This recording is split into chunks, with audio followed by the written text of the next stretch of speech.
Estamos viendo en nuestro país pedreas, odios desatados, sin pudor y sin límites. Y estamos viendo algo complicadísimo, y es gente tratando de lapidar a otra gente. Y sobre todo tratando de lapidarla por cuestiones políticas. Gente tratando de quemar a otros seres humanos solo por llevar uniforme. En esta semana de anarquía, de caos, incluso en otra ciudad, en una ciudad, llevaban bidones con ácido sulfúrico para quemar a los policías. Ese es el nivel de monstruosidad al que estamos siendo sometidos en este momento. Hay gente que quiere lapidarnos por no actuar conforme a sus ideas. Y lo más curioso es que esos que tiran piedra aseguran ser de lo más moderno, aseguran ser lo más progresista del mundo. A esos que tiran piedra hay que recordarles que lapidar gente es una práctica antigua, muy antigua e inhumana. Es una práctica vetusta. Miren, lanzar piedras contra otro tiene dos propósitos: ocasionarle un gran daño y un enorme sufrimiento.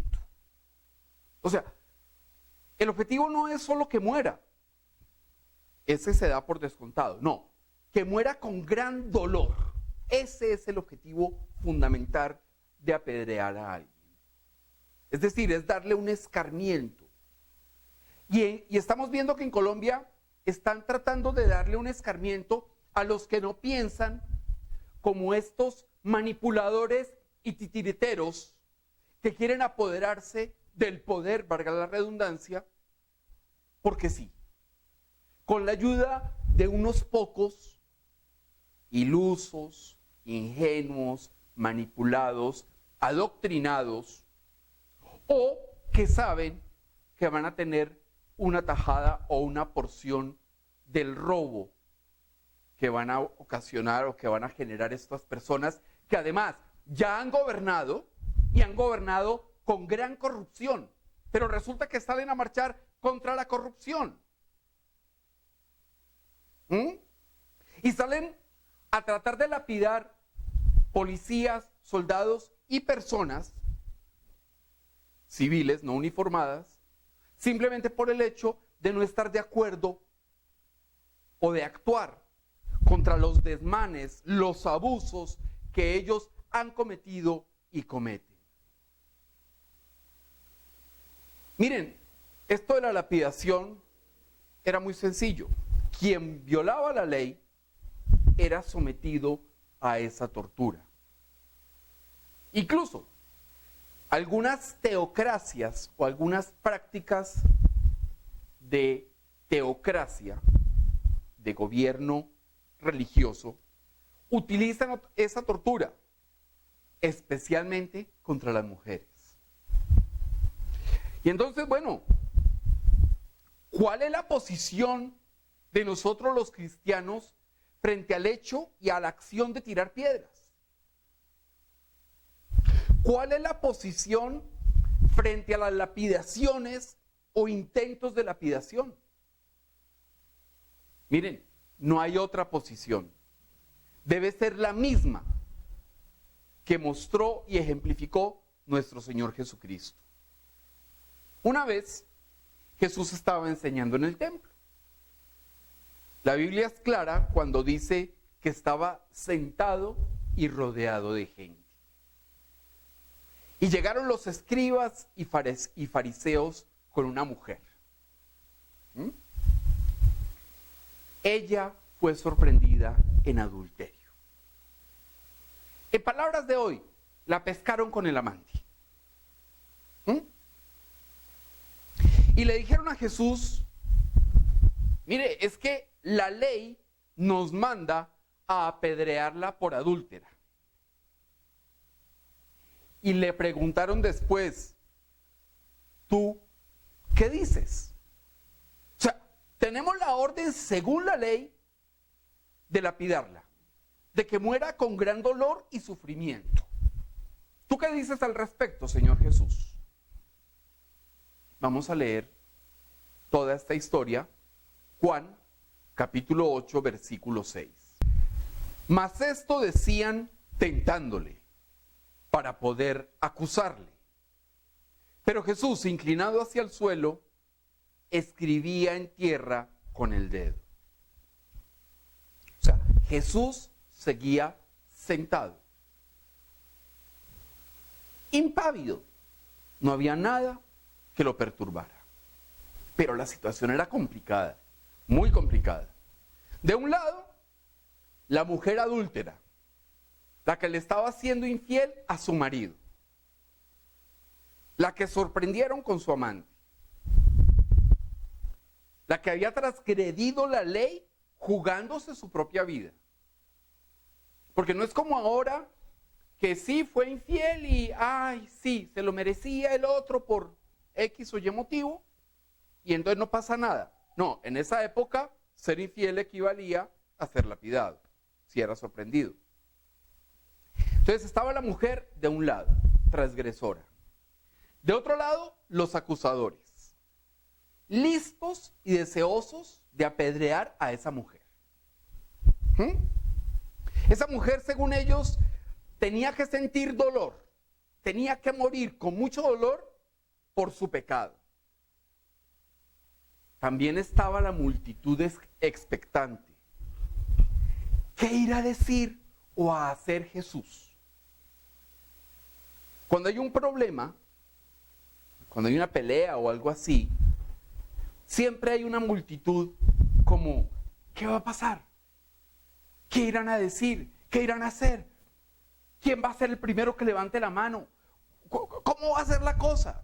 ¿Sí? Y generalmente el público es mayoría, ¿no? Y finalmente estaba el más importante en la situación. Ahí estaba nuestro Señor Jesucristo. Después de ser tentado, porque esto fue una tentación, ¿tú qué dices? Jesús siguió sentado. Guardó silencio en un primer momento.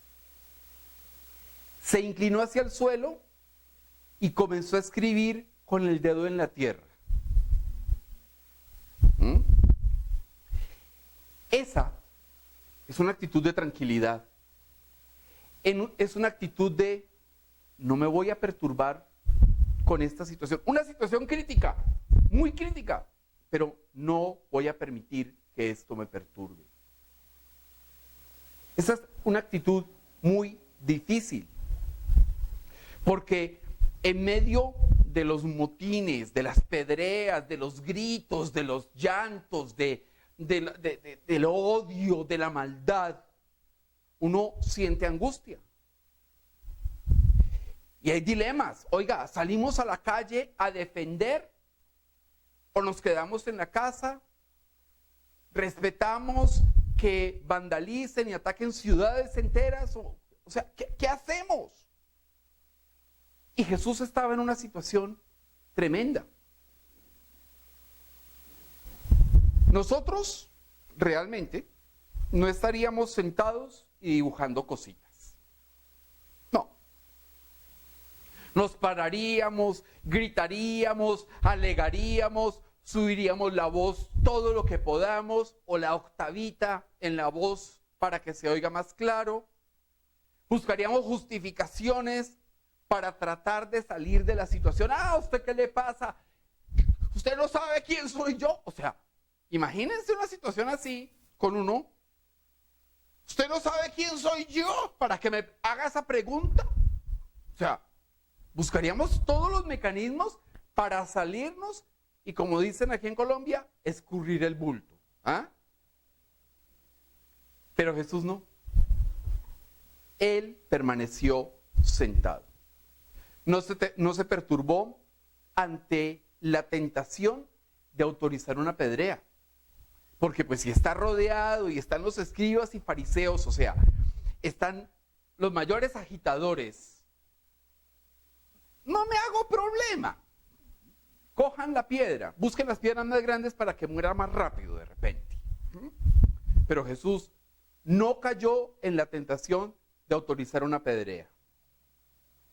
Tampoco se incorporó para tratar de salir del asunto. Hubiese dicho, sin comentarios, otra pregunta y se hubiese ido. Podía haberlo hecho, ¿eh?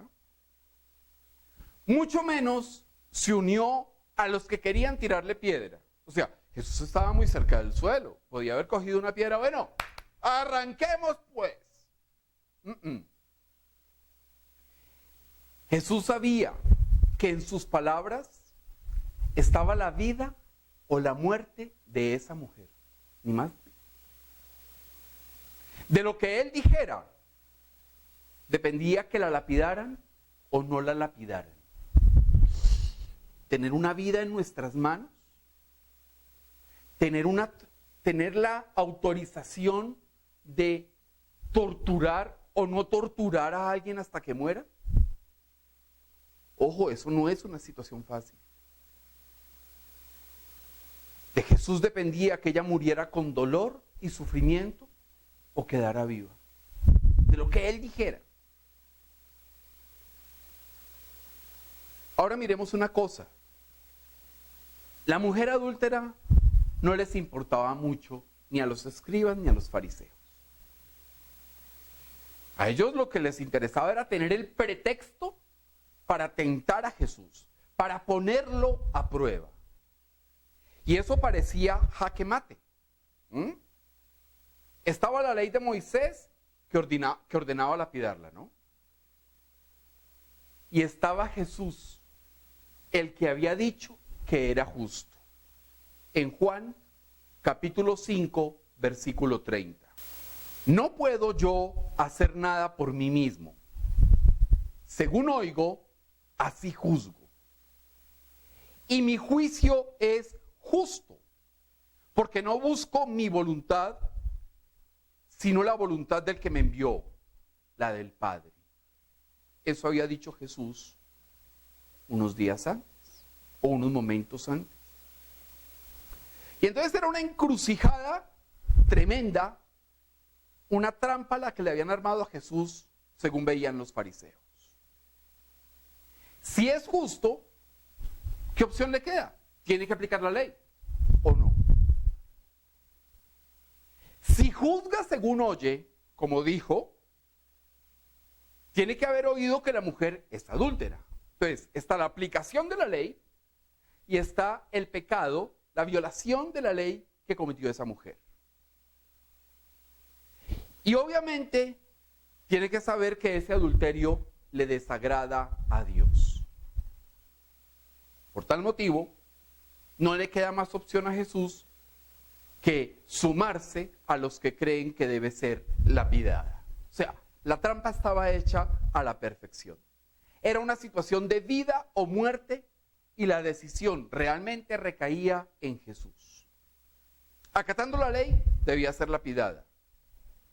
Pero ojo, en justicia, puestas las cosas ante el Señor, es distinto.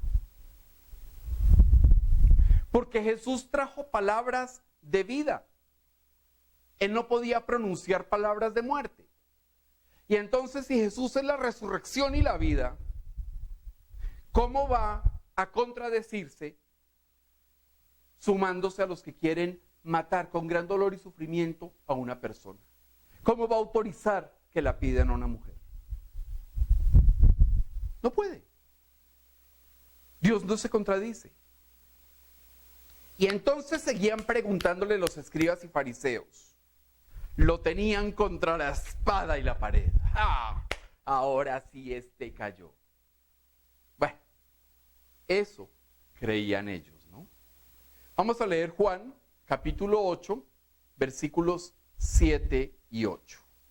Y como insistieran en preguntarle, se enderezó y les dijo: el que de vosotros esté sin pecado, sea el primero en arrojar la piedra contra ella. E inclinándose de nuevo hacia el suelo, siguió escribiendo en tierra. Las palabras de Jesús retumban hasta hoy, con mucha fuerza. El que esté sin pecado, que tire la primera piedra. Vemos a cachorros de terroristas lanzando piedras contra la gente, contra la policía, contra el ejército, contra los buses, contra todo. Ellos, los que entran sin pagar y a la fuerza a las estaciones de transporte. Ellos, los que roban a sus padres y a todos nosotros. Los que roban a sus padres porque sus padres pagan la universidad o pagan el colegio. Y si los padres no lo pagan, lo pagamos nosotros con nuestros impuestos. Y nosotros no les estamos pagando la educación, para que vayan a tirar piedra, para que vayan a trancar vías. Estamos pagándoles para que estudien. Y a los organizadores, les estamos pagando para que les enseñen a esos muchachos, no para que salgan a trancar vías, a destrozar, a adoctrinar y a vandalizar. No se les está pagando para eso. Es decir, nos están robando. Ellos, los que agreden y quieren matar al que piensa distinto. Durante la última semana antes de esta situación, uno veía mensajes en las redes sociales espantosos. Hay que formar comités populares para que juzguen y maten a todos los que no apoyen a fulano de tal. Ellos, los que codician el dinero ajeno y creen que tienen derecho a ese dinero. Porque sí, porque se lo merecen todo. Ellos, los que tienen diosesitos falsos a montones. En todo caso, detestan, aborrecen a nuestro Dios. Ellos, los que reclaman derechos, pero no cumplen con sus deberes. Ellos son los que apedrean a la autoridad, a los ciudadanos y a la propiedad. Son ellos. ¿Estarán libres de pecado los apedreadores? Para nada. Mucho menos los que instigan a las tropelías de esos muchachos. De hecho, sus instigadores los quieren ver constantemente apedreando. Y ojalá los hieran y ojalá los maten. Piensan esos instigadores, porque así van a tener héroes, mártires para su causa. Y la causa es el poder. Por fortuna, en el caso de la mujer adúltera, había alguien sensato. Nuestro Señor Jesucristo. Y es esa sensatez la que los cristianos necesitamos en estos momentos. Miren, la respuesta de nuestro Señor a los fariseos es tremenda. No se lanza a cuestionar la ley de Moisés. Él no toca la ley. Tampoco justifica el adulterio de la mujer. Fíjense que no toca ni la ley ni el pecado de la mujer. Pone el dilema en los que quieren apedrear a la mujer. El que esté sin pecado, bien pueda, arranque a lapidarla.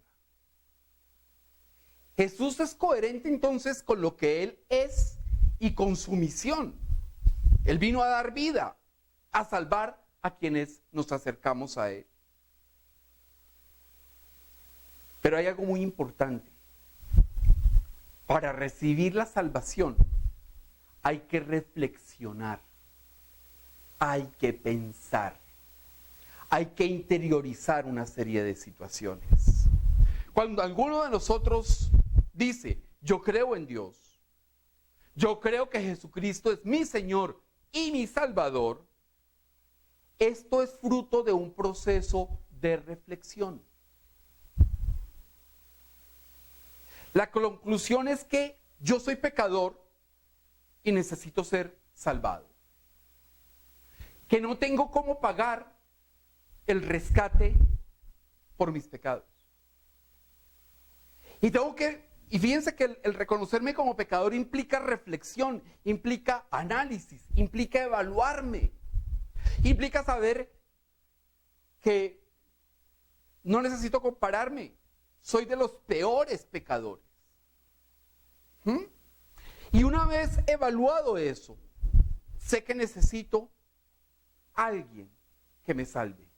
Y ese alguien se llama Jesucristo. A eso se llega después de pensar, después de reflexionar sobre quién es Jesús y por qué vino al mundo. A eso se llega después de reflexionar sobre las palabras y las acciones de nuestro Señor Jesucristo. Esa reflexión también es una evaluación sincera. ¿Qué derecho tengo de apedrear cuando de repente merezco más piedras que a la persona a la que estoy lapidando? Es lo mismo que juzgar, ¿no? ¿Qué derecho tengo a juzgar cuando yo soy más pecador y tengo mucha más rabo de paja que la persona a la que estoy juzgando? Por eso Jesús no solo le salió adelante con su coherencia, le salió adelante a los escribas y fariseos. Jesús puso el dedo en la llaga, donde tenía que ponerlo, donde él sabía que iba a tener un resultado espectacular. Los puso a pensar. Porque no nos digamos mentiras, de las cosas más difíciles que hay es hacer pensar a la gente. Son cosas tremendamente, eso es algo tremendamente complicado, hacer pensar a la gente. Pero Jesús lo logró, los puso a pensar. Vamos a leer Juan, capítulo 8, versículo 9. Pero ellos, al oír esto, acusados por su conciencia, salían uno a uno, comenzando desde los más viejos hasta los postreros, y quedó solo Jesús y la mujer que estaba en medio. Los acusadores comenzaron a evaluar su conciencia, a pensar en ellos, en sus acciones, en sus comportamientos, en sus vidas, en su naturaleza. Y entonces cada uno debió pensar, no estoy libre de pecado, entonces no puedo lanzar. O sea, qué pena que 3 o 4 de acá saben que yo soy un pecador, ¿sí? Y conocen todas mis travesuras. Y entonces yo voy a ser hipócrita y voy a lanzar la primera piedra. No, yo ahí a eso no juego. Y entonces debieron pensar, esperemos a ver si hay alguien libre de pecado. Yo me los imagino entre pensando y viendo a ver quién iba a ser el primero, mirándose las caras y mirando las manos a ver quién va a ser el primero que va a lanzar la piedra. A ver, ¿quién se siente libre de pecado? ¿Quién no es pecador de todos los que estamos aquí? Somos escribas, somos fariseos, somos de los que nos paramos adelante en el templo a rasgarnos las vestiduras, ¿sí? Entonces, vamos a ver quién es el primero que se lanza. Algunos de ellos debieron pensar, uy, yo he sido más adúltero que ella. O de golpe, yo adulteré con ella. Uy, ella fue mi amante hace... Tenaz. ¿Me lapidarán a mí que merezco más piedras grandes contra mi cabeza? Venga, no, yo me hago el tonto. Espero a ver si alguien sí tiene los pantalones de ir a lapidarla, los pantalones de la hipocresía, los pantalones del cinismo de ir a lapidarla. Entonces, esperemos a ver qué pasa. Dice la palabra que ellos, acusados por su conciencia, se fueron. Salieron uno a uno. Uno se los puede imaginar tirando las piedras al suelo, yéndose así, tranquilitos. Y primero salieron los más viejos, obviamente, más años, más sabiduría, más experiencia, pero más tiempo pecando, ¿sí? Después salieron los más jóvenes, menos años, pero también con suficiente tiempo para haber pecado. Y Jesús no dijo, el que esté libre de 100 pecados, dijo, el que esté libre de pecado. Y ahí sí la cosa era complicada. Además, porque ellos no estaban preparados para eso. Ellos habían preparado la celada para que Jesús apoyara una lapidación y se contradijera.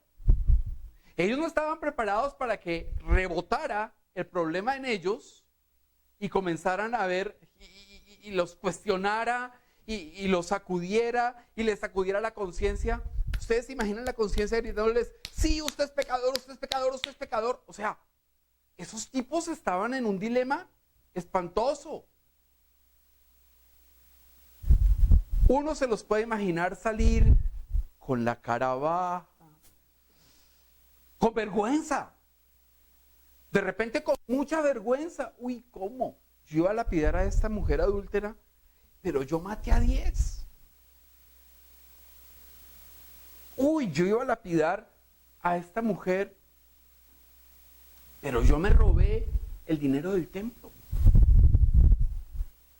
Uy, yo iba a lapidar a esta persona, pero resulta que yo vendo fe.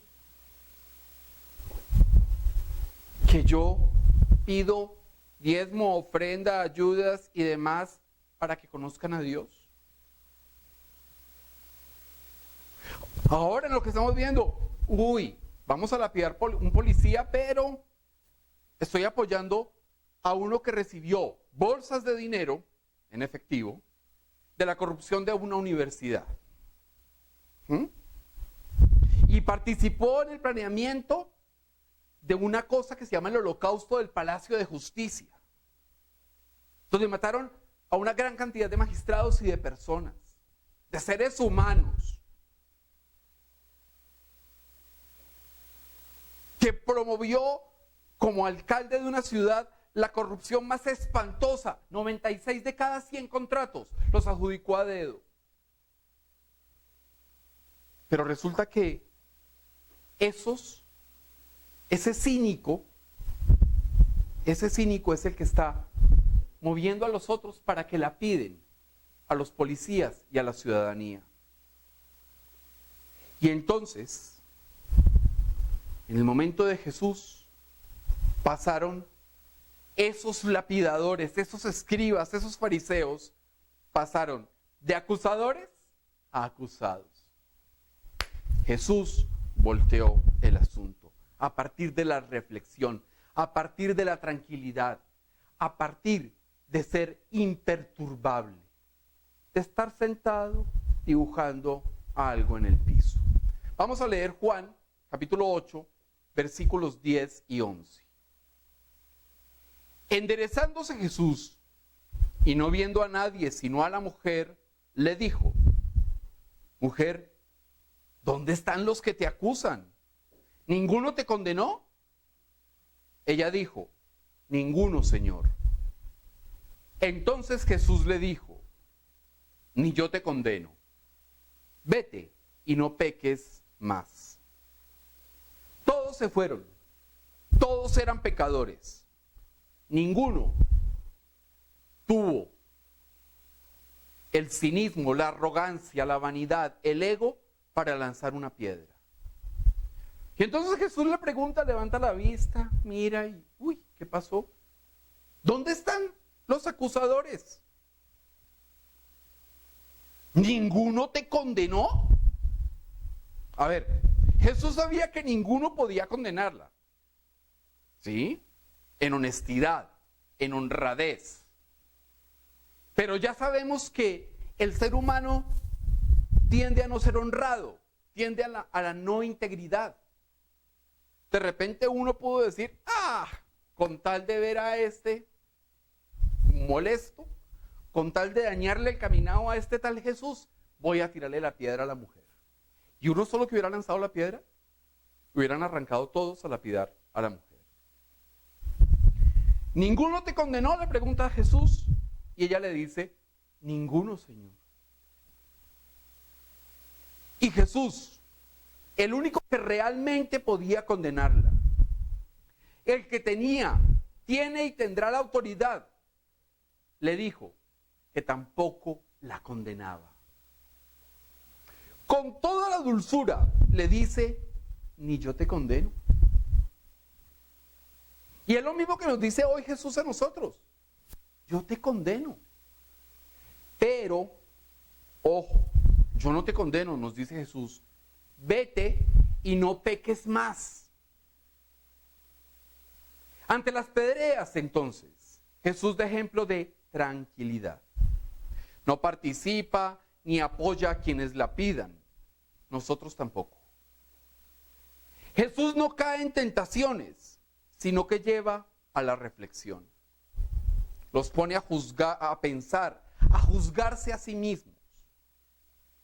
Y es la tarea que nosotros tenemos que adelantar. Llevar a la autoevaluación a las personas. A pensar, a reflexionar sobre sí mismos. A conocer la historia. A que sepan de dónde venimos. ¿De dónde nos ha sacado nuestro Señor Jesucristo en la historia? Porque el pueblo que no conoce su historia está condenado a repetirla. Y está condenado a ver a unos vándalos, a unos tontos, necios en la calle tratando de apedrear policías y ciudadanos. Por eso hay que conocer la historia y llevar a la gente a la autorreflexión, a la autoevaluación. Llevarlos a lo más difícil que hay, llevar a la gente a que piense.